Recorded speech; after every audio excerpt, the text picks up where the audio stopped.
Good morning, ladies and gentlemen.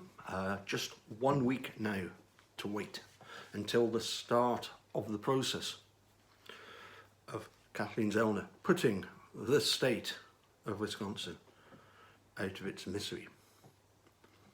And let's consider that the state has had a miserable time ever since December of 2015.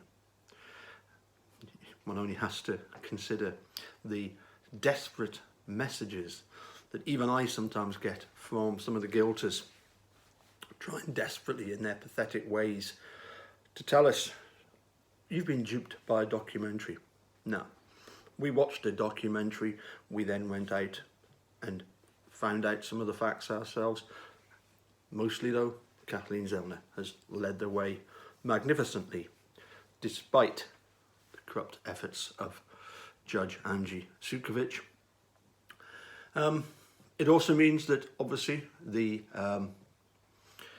not long now till the process of completely dismantling the case against Steven Avery and Brendan Dassey will soon be starting the process of finding the truth about what happened to Teresa Halbach. And it's funny, isn't it, how they line up. You have, on the one side, you have the supporters of corruption. The state, led by their iconic figurehead, the Sweaty Prize, a complete disgrace and an embarrassment to the human race.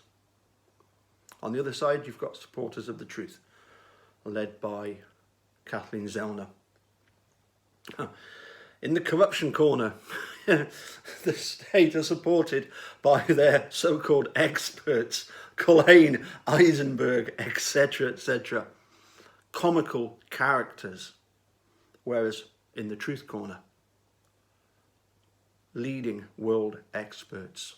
In fact, I'm reminded that very early on, Kathleen Zellner tweeted that her experts, and not really her experts, they're not working in effect for her to try and support her narrative, her side. They are leading experts who are leading the way in finding the truth about everything to do with the science in this case. That her experts will expose the truth. Of course, in a lot of cases, in a lot of aspects of this case, even a blind man can see the truth. The blood that was planted. Who bleeds blood flakes? And only a few drops in a few selected places. The same situation as the DNA. Again, only found in a few selected places. And in vast quantities. The hood latch swab. Way, way too much DNA. The key. Far too much Steven Avery DNA on it. Now, another character on the corruption side, two characters, one's taken a sabbatical, the other Mr. Norman Garn. I'm just going to read a short paragraph from Jerry's book, a very short paragraph. It's from page 21, very near the beginning of the book. And so this is Jerry Buting, having written this and talking about himself at the beginning. By nature, I tend to be a little more aggressive than Dean. I don't mind that at all. I wish that some of these lawyers would be a little more aggressive at times. But anyway, that's my own personal feeling. So, more aggressive than Dean, who is always a consummate gentleman in the courtroom. Almost by default, we slipped into good cop, bad cop roles with the prosecutors and witnesses in the Avery case. I had never handled a case against Ken Kratz before this. And I was so outraged by his March 2006 press conferences that I wasn't sure how I would work with him. It soon became no secret that Ken Kratz and I did not get along. Although before the trial we were generally civil to each other, Dean was the primary conduit between us, while I preferred to deal with the other two prosecutors on the case, Fallon and Garn, whom I've always respected.